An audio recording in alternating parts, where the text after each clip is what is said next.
cautividad de Babilonia, ¿ok? Lo que sucedió primero, digamos, después de su cautividad, es la reconstrucción, o fue la reconstrucción del templo. Ya no es el templo de Salomón. Recordemos que ese templo fue destruido por Nabucodonosor, por los babilonios.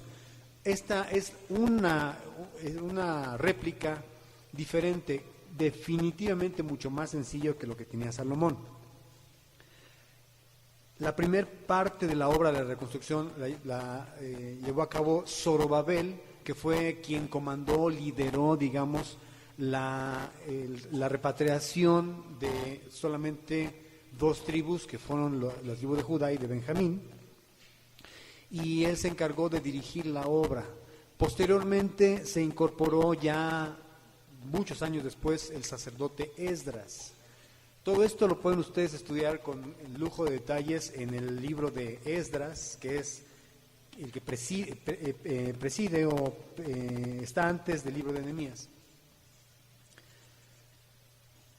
Ahora vamos a ver un relato muy similar a lo que sucedió en el tiempo de Esdras. Ya que se había terminado la reconstrucción del templo, resulta que hay una segunda necesidad. Ellos estaban siendo invadidos constantemente por enemigos externos, quienes pues de alguna forma los tenían bajo esclavitud, como siempre. Se robaban sus siembras, abusaban de los derechos de ellos, llevándose muchas veces a sus hijos a trabajar para otros, etcétera.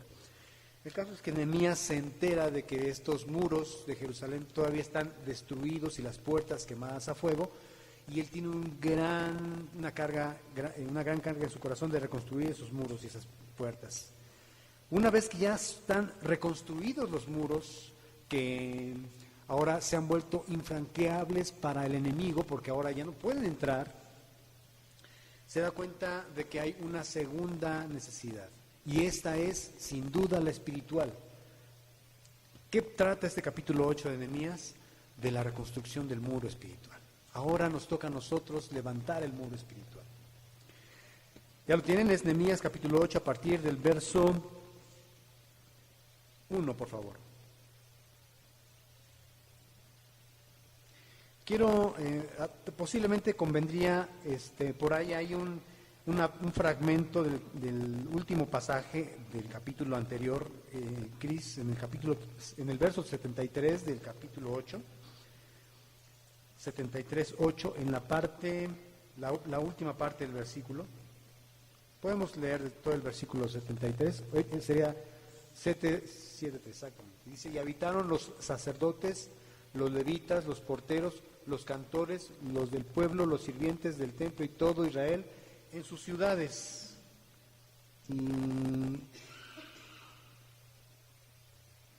Y hay esta parte, esta versión de lo que tenemos en la Biblia no narra lo siguiente. Fíjense qué interesante.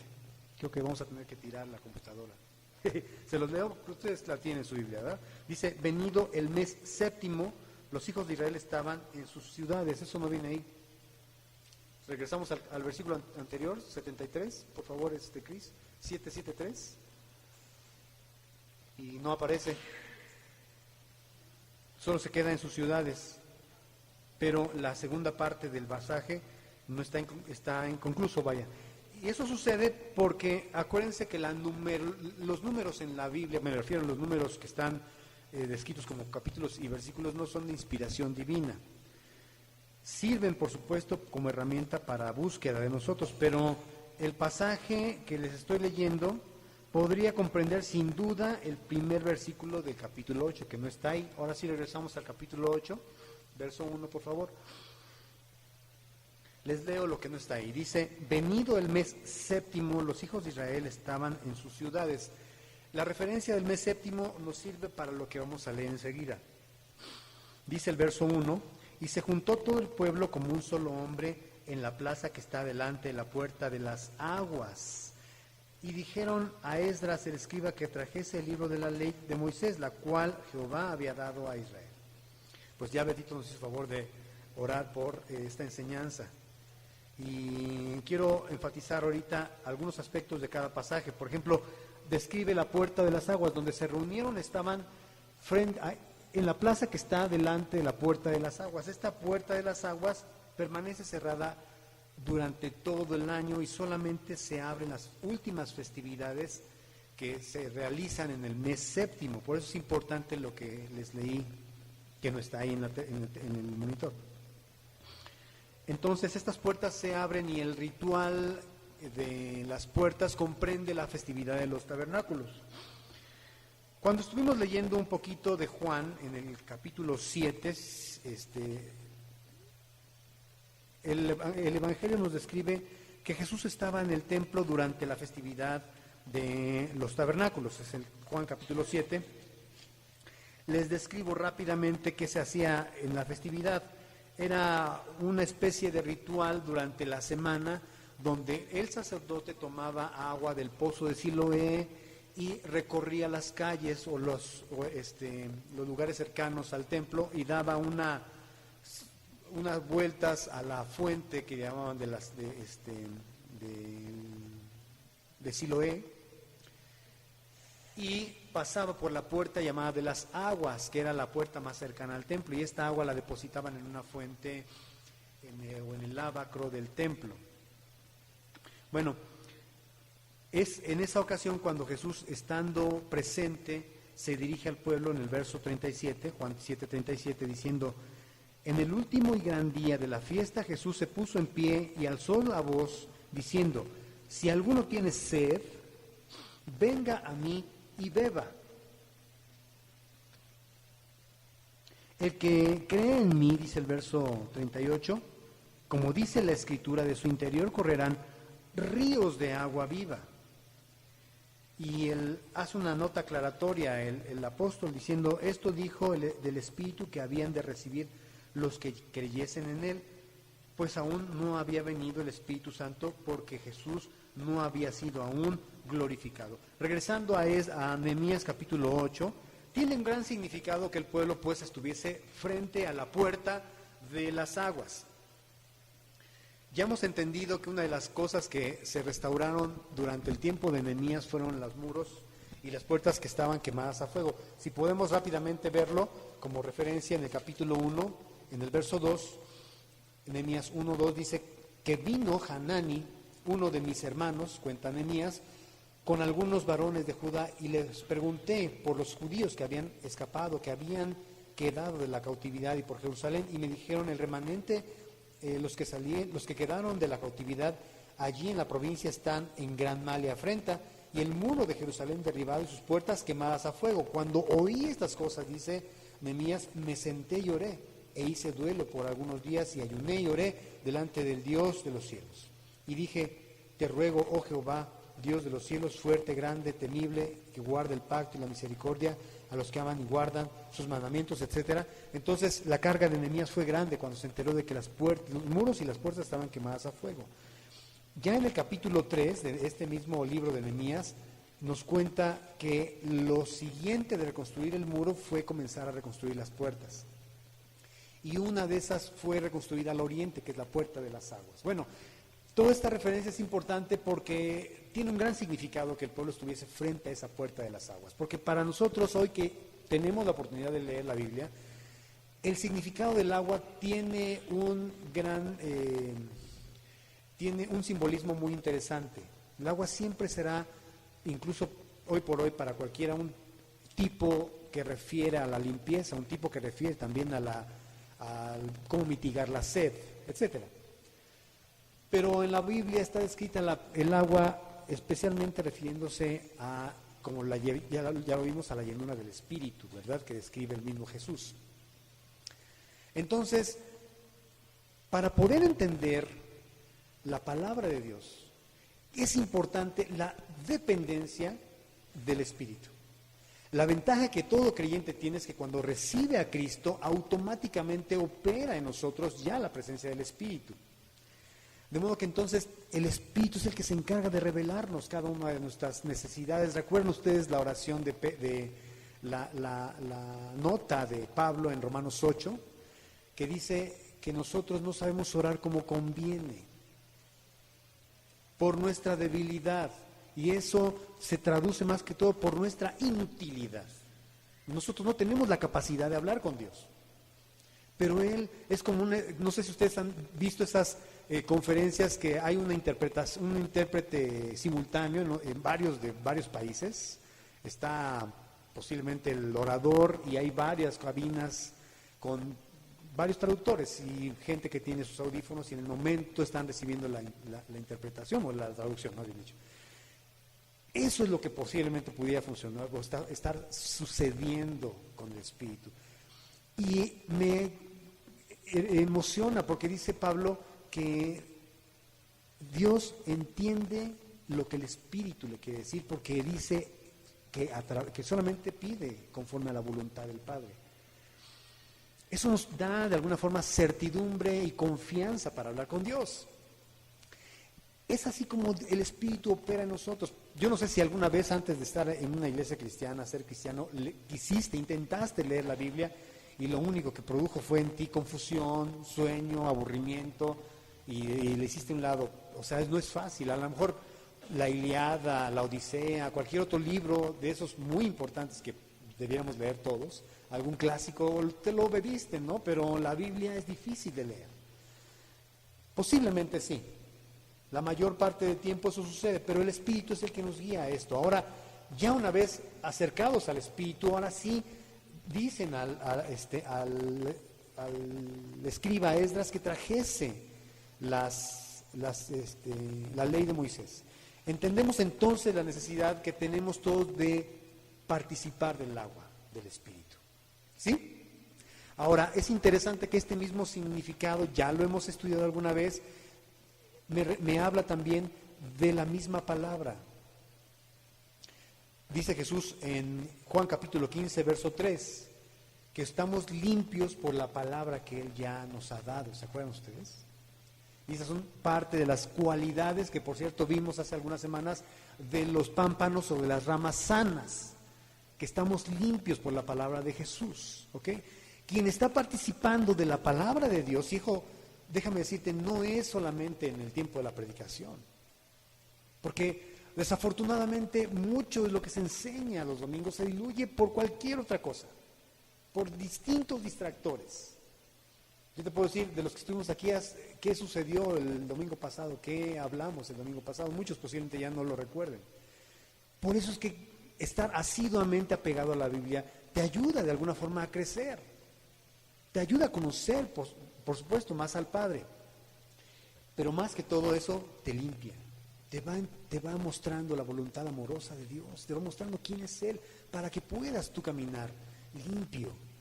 Sin duda, estamos siempre expuestos a cualquier forma de contagio, contaminación visual, de pecado, pero es precisamente a través de su Espíritu y a través de su palabra que somos limpios. Ahora sí, le dicen al sacerdote, tráenos el libro de la ley de Moisés. Pero fíjense, es interesante, la cual Jehová ha dado. Qué constante necedad de quienes dicen que la Biblia fue escrita por hombres. Yo me acuerdo, tenía un socio cuando estaba yo trabajando, que íbamos a visitar empresas, y había uno que decía, uno de mis compañeros decía, yo no creo en la Biblia, yo creo en Dios, pero en la Biblia no. Yo le decía, oye, y entonces, ¿cómo que crees en Dios y en la Biblia no? O sea, no es congruente, porque Dios no se podría conocer jamás si no es a través de la Biblia. Aunque nadie en la sociedad podía leerla, alguien, uno solo, que haya transmitido algo de la Biblia, es de ahí de donde se toma el conocimiento de Dios. Los papás nos inculcaron desde niños a ir a la iglesia, a Dios, etcétera, ¿no? Pero ellos mismos tuvieron que ser adoctrinados de una u otra manera. No podemos eludir la inerrancia y la veracidad de la Biblia como libro de Dios. Me encanta que es lo que nos ha dado Dios. Dice segunda de Pedro capítulo 1, verso 19. Tenemos también la palabra profética más segura, a la cual hacen bien al estar, como dice, atentos. Y es ahí donde vamos a comenzar a trabajar nosotros. Hice mucho énfasis el año pasado, lo voy a seguir haciendo. La necesidad que tenemos todos aquí en la tierra fértil es de estar atentos. Yo sé que en este momento hay una horda de pensamientos que cruzan nuestra mente y que nos están distrayendo. Y definitivamente nos alejan del propósito del por qué estamos aquí. Tenemos que pedir a Dios, por favor, dame la capacidad de estar atento. Dice Pedro, tenemos la palabra profética más segura, a la cual hacen bien en estar atentos. Subráyalo, por favor, como una antorcha que alumbra en lugar oscuro, hasta que el día esclarezca y el lucero de la mañana salga en sus corazones. Entendiendo primero esto, que ninguna profecía de la Escritura es de interpretación privada, porque nunca la profecía fue traída por voluntad humana, sino que los santos hombres de Dios hablaron siendo inspirados por el Espíritu Santo. Entonces, al escriba Esdras le dicen, tráenos el libro de la ley de Moisés, la cual Jehová dio al pueblo de Israel. Él nos la dio. Conviene entonces estar atentos. El verso 2 dice, el sacerdote Esdras trajo la ley delante de la congregación, así de hombres como de mujeres. Y observen esto, de todos los que podían entender el primer día del mes séptimo. Y yo siempre he estado con esa necesidad de poder tener, ya una vez que nos proponemos pedirle a Dios estar atentos, ahora sí, poder entender. Y esto abarca a todos los que estamos aquí. Posiblemente hubiera un párvulo aquí, físicamente, un niño chiquito de kinder, tal vez de primaria, que tuviéramos que turnarlo a otra aula y ahí poco a poco irle enseñando con dibujos, con mímicas, con cosas así. Será hermoso, ¿no? Oremos porque eso sea. Pero ahora ya no estamos aquí como párvulos, ahora ya estamos aquí. Yo no sé en qué nivel quieres tú estar y cuál te has propuesto tú, pero sin duda Dios quiere mostrarnos y revelarnos su palabra. A eso estamos aquí. Y eso es el propósito de la palabra, enseñarnos, mostrarnos quién es Dios. Para todos los que puedan entender el primer día del mes séptimo. Hay una, el verso 3 dice, y leyó en el libro delante de la plaza que está delante de la puerta de las aguas. Hay algo que sucede cuando comienza a leer el sacerdote Esdras, que vamos a ver más adelante. Y tiene que ver, ahora sí, con la preparación que ya cada uno de nosotros tiene. Porque en los domingos y en los días que tengamos de estudio, habrá quienes estamos ya enseñando la palabra de Dios. Tendremos la tarea de hacerlo. Pero en sus casas, los que tienen hijos, los que tienen amigos, a lo mejor posiblemente empleados, yo no lo sé, que tengan posibilidad de compartir un pasaje bíblico, como cuando Felipe fue llevado por el Espíritu al carruaje de aquel hombre etíope. Había ya una preparación, había ya un entendimiento. No era de que partíamos de cero, es que tenemos que ya tener una autoevaluación. Yo no sé cómo podemos describirlo para saber en dónde estoy en la palabra, qué entiendo de la palabra. Fíjense, dice, comenzó a leer Esdras. Cuando comenzó a leer Esdras, comienza la gente a compungirse de corazón. Ahorita vamos a ver por qué razón. ¿Será que tal vez en el capítulo 7 del libro de Esdras me describe cuál era la condición del sacerdote antes de leer, antes de ministrar la palabra de Dios? Esdras capítulo 7, verso 10 dice, porque Esdras había preparado su corazón para inquirir en la ley de Jehová. Para inquirir, para pensar, para meditar en la ley de Jehová y para cumplirla. Ya una vez que el estudiante está pensando, meditando en la palabra de Dios, lo siguiente que sucede es cumplirla. Pero antes preparó su corazón. ¿Qué te imaginas que sucede cuando preparas tu corazón para venir a la iglesia? Le dices al Señor, Señor, prepara mi corazón. Cuando vas a leer en tu devoción, sabes que cuando yo le abro mi Biblia en las mañanas, me preocupa y le digo, Señor, prepara mi corazón. Háblame, esta es tu palabra y yo necesito que tú me hables. No quiero leer para documentarme, no quiero leer para saber, a ver esa palabra en hebreo, en griego, no quiero que tú me hables, tú me hables hoy. Y he recibido tantas cosas, comienzan a destellar esas palabras claves, comienzo yo a sentirme fortalecido, comienzo a arrepentirme de algunas cosas que he pensado, comienzo a entender por qué razón sucedió, qué sé yo, muchas cosas, ¿no? Pero ya preparé mi corazón, ahora medito en ella y ahora sucede que también la cumplo. Y una vez que ya sucedió eso, ahora sí me propongo en enseñarla. Eso es, de alguna forma, pensar en una visión, es pensar en una meta a alcanzar, que como iglesia debemos tener. Ahora sí, ya está leyendo el libro delante de la plaza que está delante de la puerta de las aguas, en Nehemías 8, verso 3. Desde el alba hasta el mediodía, en presencia de hombres, de mujeres y de todos los que podían entender. Otra vez la insistencia de esto, pero ¿qué es desde el alba? ¿Qué te imaginas? Pues desde que amanece hasta el mediodía.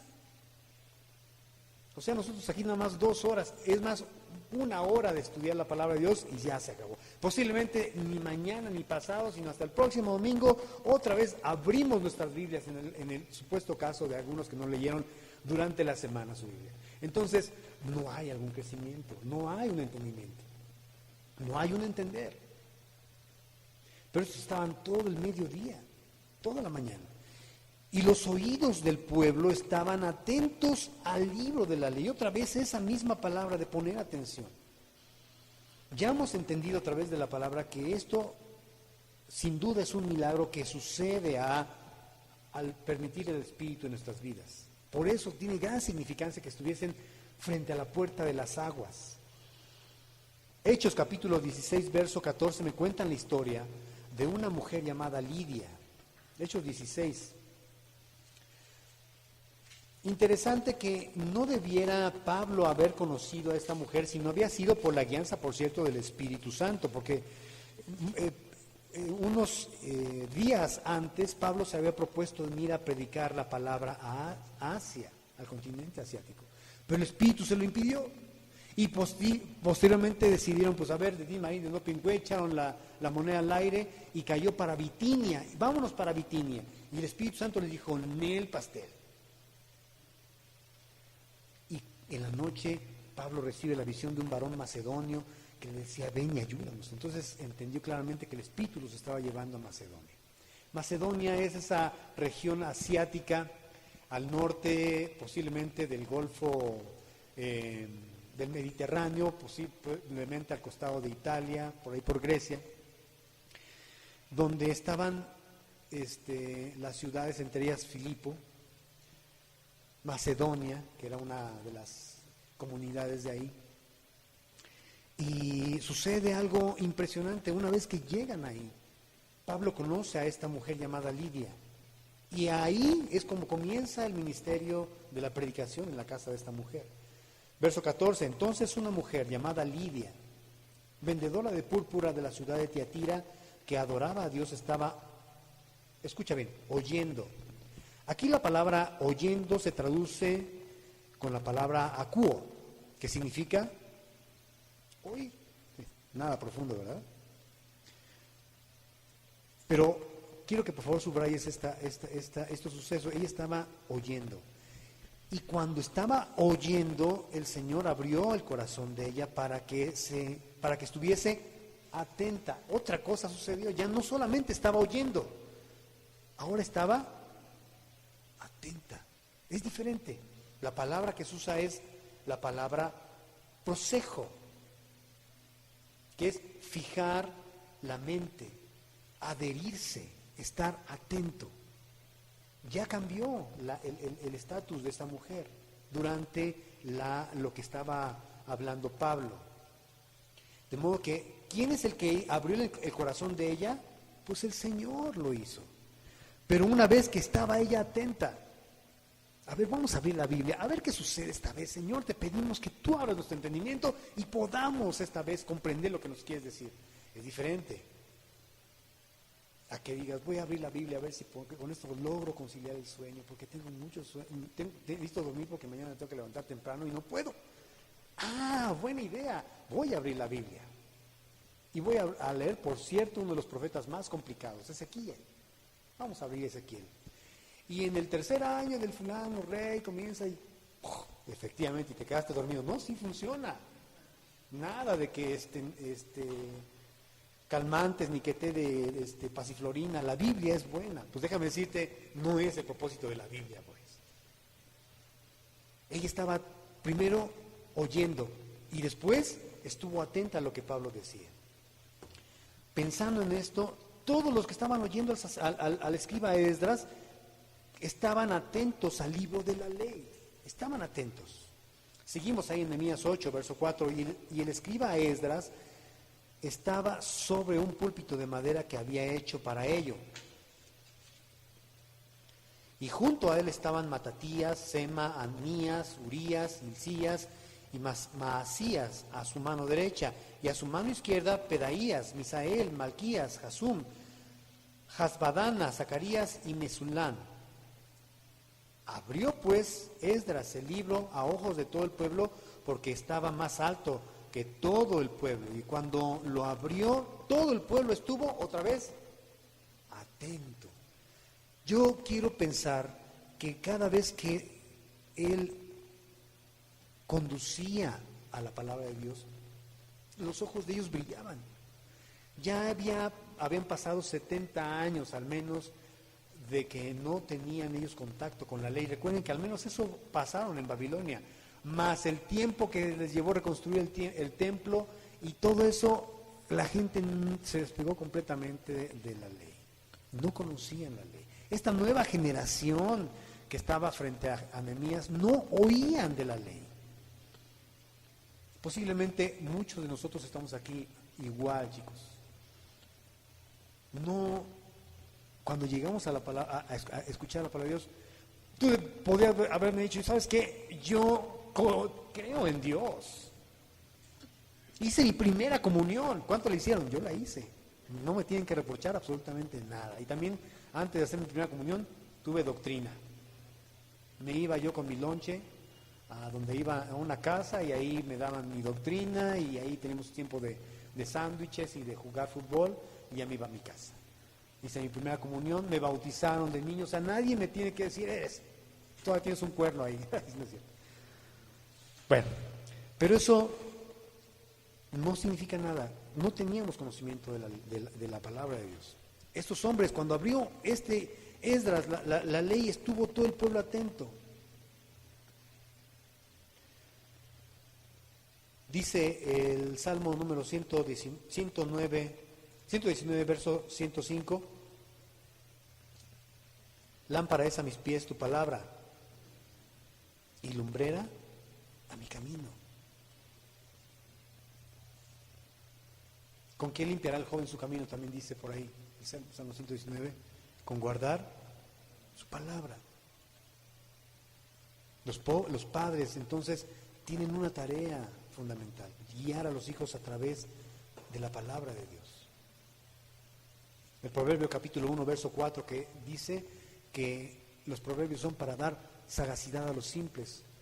Por favor, quítense, háganse un lado, porque el más simple de todos soy yo.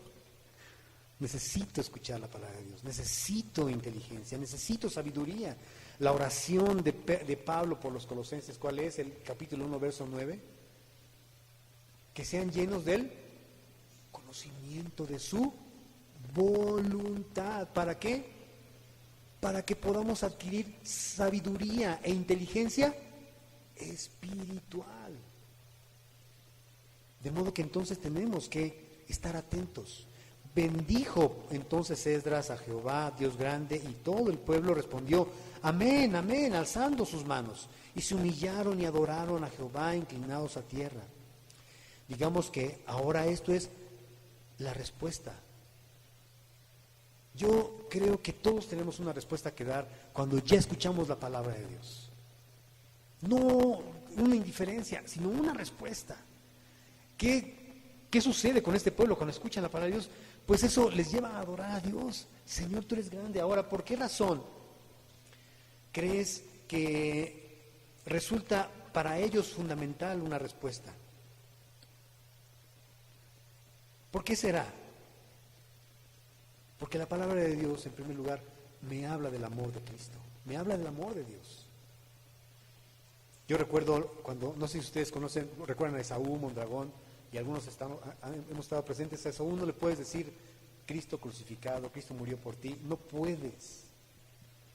Me encanta porque el cuate no se puede contener las lágrimas, o sea, se debilita automáticamente, se vuelve loco, le dices Cristo y el cuate comienza a llorar, o sea, inconteniblemente.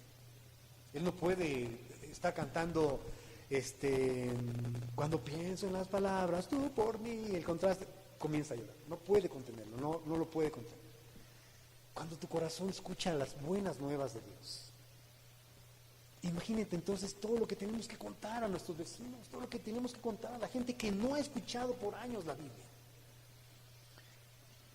El verso 7, los levitas, Jesúa, Bani, Serebías, Jamín, Acub, Sebatai, Jodías, si esto no es una grosería, Odías con H, ¿verdad?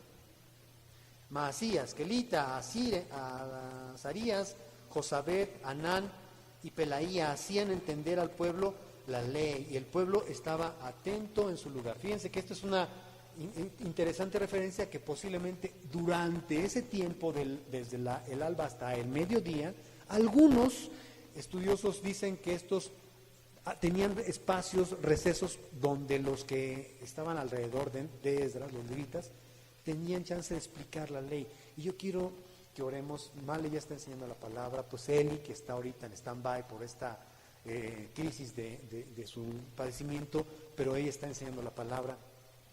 Déjenme decirles que definitivamente algo que yo he entendido es que si vamos a echar mano de servidores y de líderes, es gente que ya está enseñando la palabra.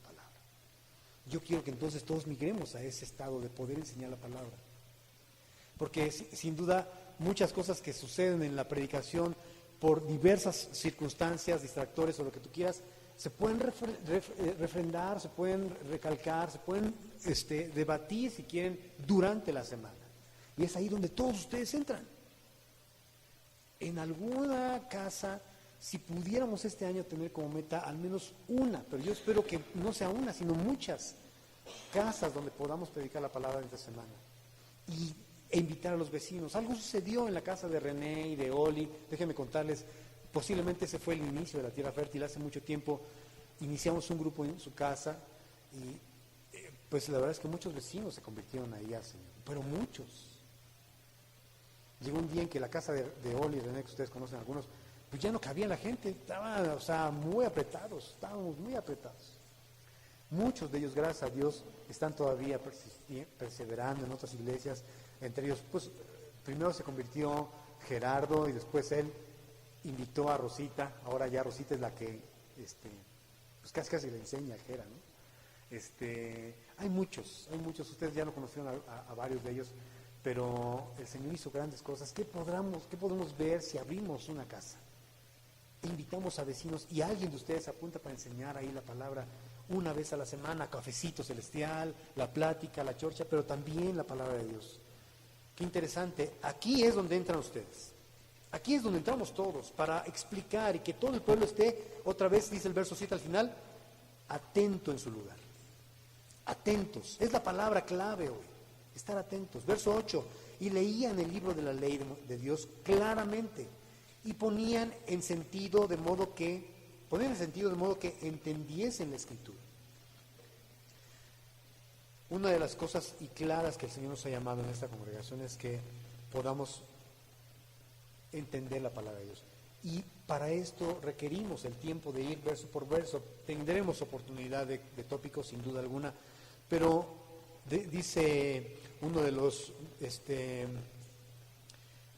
teólogos, apologistas más reconocidos de hoy por hoy, que es John MacArthur, dice, no hay forma más efectiva de poder entender la Biblia si no se estudia de forma expositiva, como lo que estamos haciendo hoy, verso por verso. Si podemos todos migrar a eso, vamos a lograr entender mucho de la palabra de Dios.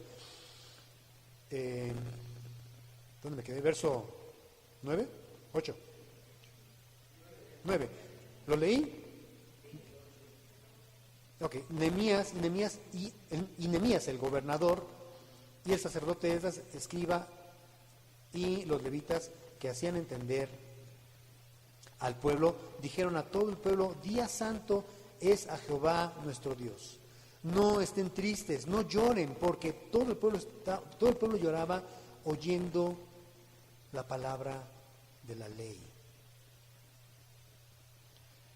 Qué interesante que ya vimos que Esdras previamente meditaba en su corazón, no había preparado su corazón para meditar, ¿no?, en la ley, y después para vivirla, y después para enseñarla. Cuando eso sucede, tienes sin duda el respaldo del Espíritu. Y el pueblo estaba llorando. Ahora, ¿por qué lloraba el pueblo al escuchar la palabra de Dios? Porque sin duda había en ellos quebrantamiento. Dice 2 de Corintios capítulo 7, verso 10, que la tristeza que según Dios produce quebrantamiento. Cuando el individuo reconoce su pecado, ¿y cómo es que reconocemos el pecado? ¿Cómo es que sin duda entendemos lo que a Dios no le agrada? Romanos capítulo 3, acompáñame rápidamente, por favor. Romanos 3.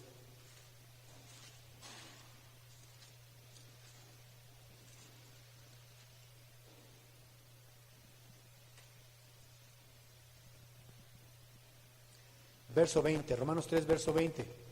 Ellos estaban escuchando atentamente la ley de Moisés que Dios había dado al pueblo de Israel.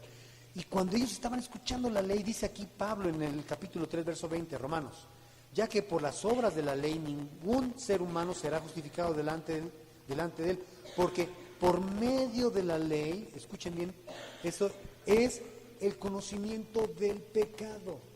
Por medio de la ley es el conocimiento del pecado, de modo que entonces, una vez que ya escucharon, conocían esto. Yo no sabía que era pecado, con razón me sentía tan mal, yo no sabía que mentir era malo. Quiero preguntarles, ¿por qué mentir es malo?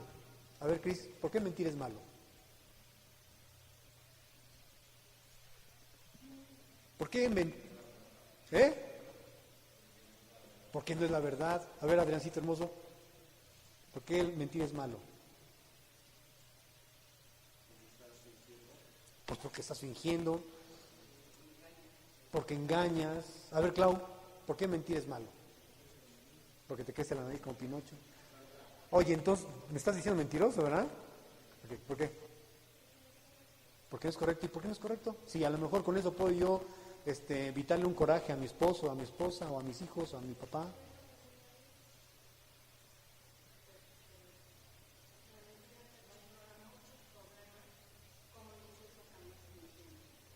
Ajá, bueno, ok.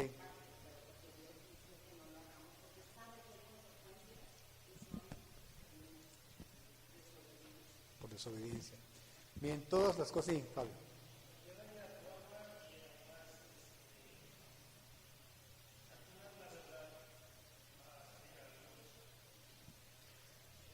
Sin duda alguna. Todo lo que ustedes acaban de decir es correcto, 100%.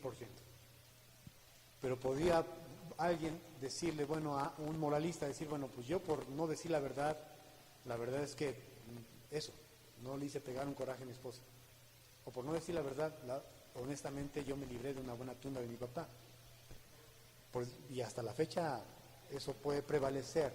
Digamos, hay quienes dicen, pues hay mentiras que son piadosas, ¿no? Déjenme decirles, Claudia y Male dijeron lo que, la razón por la que una mentira simplemente no es buena. Porque esto no le agrada a Dios. Porque Dios lo desaprueba. Por esa sola razón. No porque mi moral me diga otra cosa. Eso son mis pensamientos. Pero ¿qué es lo que dice Dios? Entonces, cuando ellos estaban oyendo la ley y decían, escuchaban todo lo que son los estándares de Dios, que describen a Dios, pues ellos se sentían compungidos de corazón. Y comenzaron a llorar, porque a través de la ley es el conocimiento del pecado. No podíamos entender, dice Pablo, que mi condición si no hubiera sido por la ley. Precisamente mentir, engañar. De modo que entonces cuando el Espíritu te lleva a través de su palabra a reconocer esto es un pecado, resulta que hay quebrantamiento en tu corazón y dices, ya no lo quiero hacer, Señor. Honestamente ya no lo quiero hacer. Me duele en el corazón ofenderte, me duele en el corazón pecar. Porque déjenme decirles, ya se trata de tu comunión con Dios. No se trata de lo que el pastor te diga. El pastor dice que no fume, ni tome, ni coma, ni beba, ni nada de eso. Pero eso se trata, con eso déjame decirte, no te acercas más a Dios.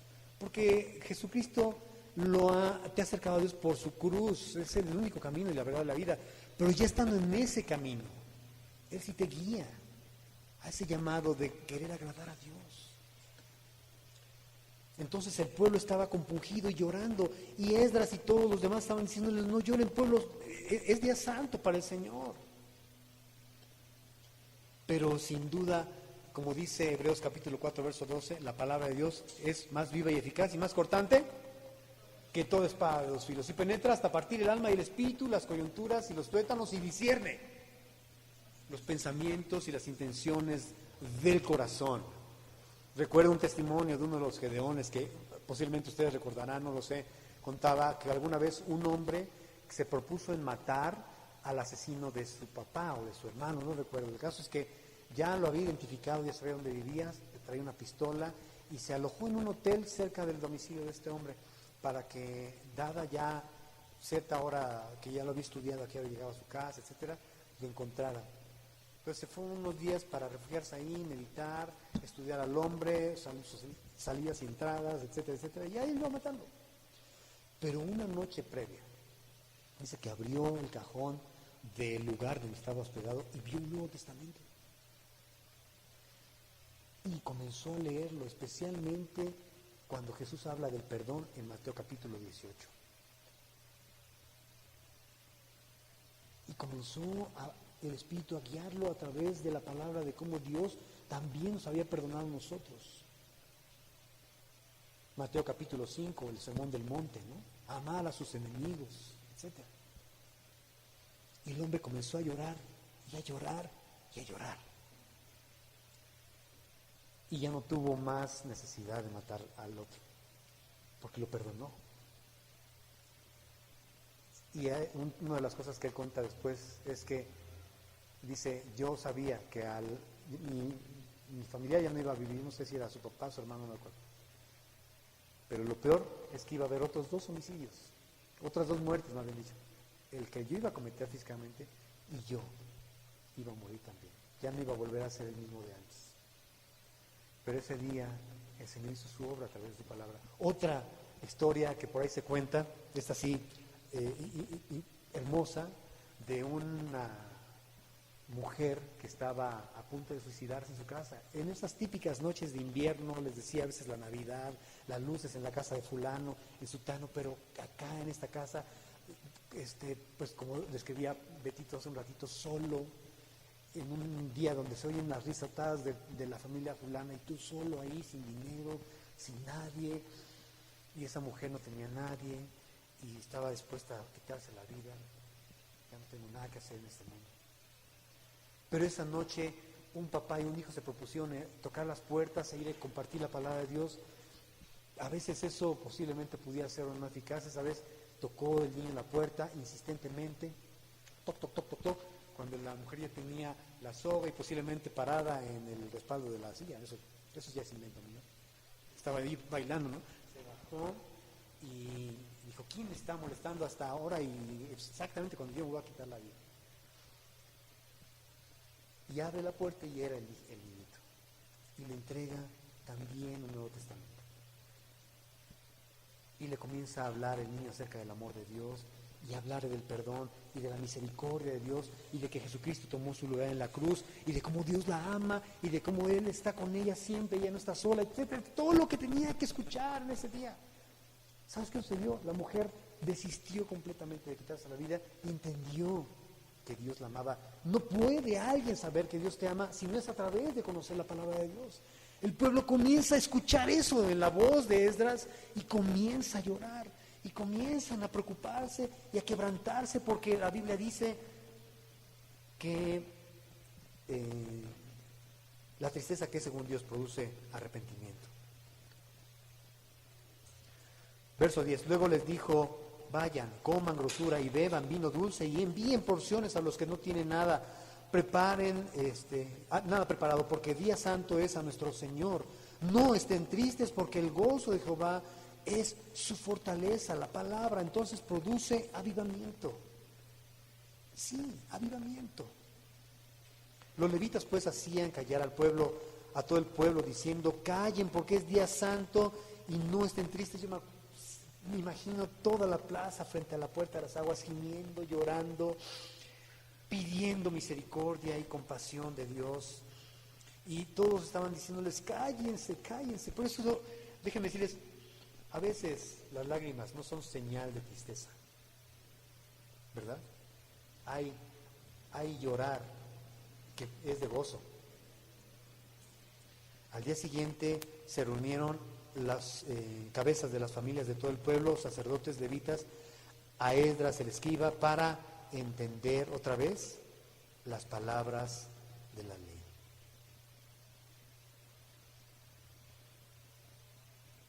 Qué hermoso entonces. Por ahí me salté, ¿verdad? Un versículo, verso 12. El pueblo, y todo el pueblo se fue a comer y a beber y a obsequiar porciones, a gozar y de gran alegría, porque habían entendido las palabras que les habían enseñado. Bueno, produce gozo. Al día siguiente se reunieron las cabezas de las familias de todo el pueblo, sacerdotes y levitas, a Esdras, el escriba, para entender las palabras de la ley. Entonces ya no todo el pueblo, ahora solamente los principales, los líderes. Y es aquí donde queremos este año poner mucho énfasis. Para poder estudiar, los que quieren estudiar la palabra de Dios y enseñarla, tenemos que prepararnos para esto. Y yo oro para que el Señor nos guíe a eso. Esto es la visión de la tierra fértil. Termino, verso 14. Y hallaron escrito en la ley de Jehová, que Jehová había mandado por mano de Moisés, que habitas en los hijos de Israel, en tabernáculos, en la fiesta solemne del mes séptimo, y describe lo que se conoce como la fiesta de los tabernáculos, que es con lo que se concluía esta ceremonia en el mes séptimo. Curiosamente es ahí donde comienza Jesús a hablar públicamente en el templo, en el capítulo 7 de Juan, y les dice: el que tenga sed, venga a mí y beba. Y el capítulo 8, ahora ya dentro de esa ceremonia de los tabernáculos había otra que era de las luces, y Jesús vuelve a decir del mismo: yo soy la luz del mundo. De modo que entonces tenemos mucho que enseñar, tenemos mucho que decir, nosotros mismos tenemos mucho que aprender. Pero quiero pedirles, hermanos, que nos desafiemos unos, o personalmente cada uno, que a partir del día de mañana no dejes de abrir tu Biblia. Jóvenes, ¿saben que un día yo llegué con el doctor Silva hace algunos años, muchos años? Yo había fracasado en muchas cosas y yo le pedí un consejo al doctor Silva, y sabes que me acuerdo bien que lo único que me dijo fue: como una píldora, al final, doctor, como una píldora, hermano, te voy a pedir que leas un salmo diario. Así me dijo, es lo único que me dijo. Me tomó del hombro y me dijo: como una píldora, como una pastilla, todos los días, lee un salmo diario. Y eso fue lo que hice al otro día. Ya cuando yo no podía parar, ya tenía yo 5 salmos, dije, pues me dijo que uno me voy a intoxicar.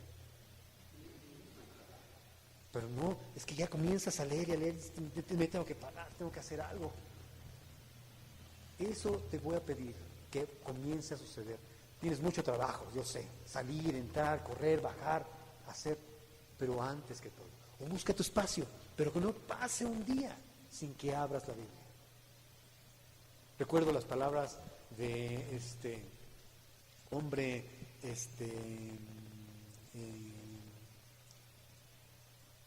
ese fue su nombre, es de apellido Piper, John Piper, que tenía una conferencia con jóvenes que se acaban de graduar como licenciados en teología. Y le dice, ¿saben qué? Él es un hombre de 70 y tantos años, y le dice, ¿saben qué hubiese hecho yo a su edad? Entre todas las cosas le dice, yo hubiera buscado una mujer que tuviera el mismo sentir que yo de ser pastor. Una mujer que tuviese el mismo sentido de que si yo me iba a África me dijese, voy contigo. De que si yo estaba leyendo la Biblia, ella quisiera leer conmigo. Yo me acuerdo, allí en el pueblo había una pareja de misioneros. En ese tiempo, padrísimo en Acatlipa, había un chorro de gringos, pero unos jóvenes, Greg y Jane, llegaron. Jane estaba embarazada cuando llegó a Acatlipa, y tuvieron a Dorian, no me acuerdo cómo se llama el niñito, que hoy ya es una garrocha, pero rentaron una casa que no tenía cortina, se veía de la calle, la estancia, sala, comedor, pasabas, y me acuerdo todos los días en la noche yo veía, ellos no tenían muebles, solo una mesita, y dormían al niño en el piso, en un tapete de esos gringos, tapete y con sábanas ahí tenía el bebé, y ahí dormían también ellos. Entonces pasabas en la calle y ¿sabes qué veías? Pero una de fotografía, veías a Jane frente a Greg en una mesa con una sola lámpara, así muy tenue, leyendo la Biblia. Todos los días en la noche pasabas y te asomabas y estaba Greg y Juanita, como eso de las 9 de la noche. No tienen televisión, no tienen nada, juntos leían la Biblia. Eso fue de gran inspiración para mí. John Piper dice, yo, si estuviese en su lugar, dice, si tuviera esa edad, me hubiera casado con esa mujer y yo me hubiera volcado a leer la Biblia, dice, me lo hubiera devorado hoy, dice. Es lo que hago, dice, antes de darle un beso a mi esposa, que la amo, dice, con todo mi corazón, leo la Biblia. Yo conozco la Biblia y lo primero que hago antes de desayunar es la Biblia. Cuando se casó, eso es lo que tuvo, una mujer que quisiera estar con él, se fueron a África, decidió ser pastor, después en otra iglesia, y ella estaba junto a él, y junto a él, y junto a él. Pero lo primero, dijo él, es conocer la Biblia. Antes de desayunar, la Biblia, la palabra de Dios. O sea, devorártela. Yo quiero pedirles, y con esto termino, que a partir de mañana, no me prometas a mí, prométete a ti, porque ni siquiera a Dios, porque dice por ahí el Eclesiastés 5, si le prometes algo a Dios, cúmplele, porque si no, Él se enoja. No le digas, es que el ángel me engañó, porque te va a ir peor. No, prométete tú. Ve, saca tu espejo y di, Gabriel Hernández, Juan Gabriel Hernández. Prométete que vas a leer mañana la Biblia. Vas a comenzar a leer día tras día, 1 o 2 capítulos, lo que te alcance el tiempo, vas a leer, vas a pedirle a Dios, Señor, voy a abrir tu Biblia, háblame, quiero que me hables, quiero preparar mi corazón para meditar en tu palabra y vivirla y enseñarla.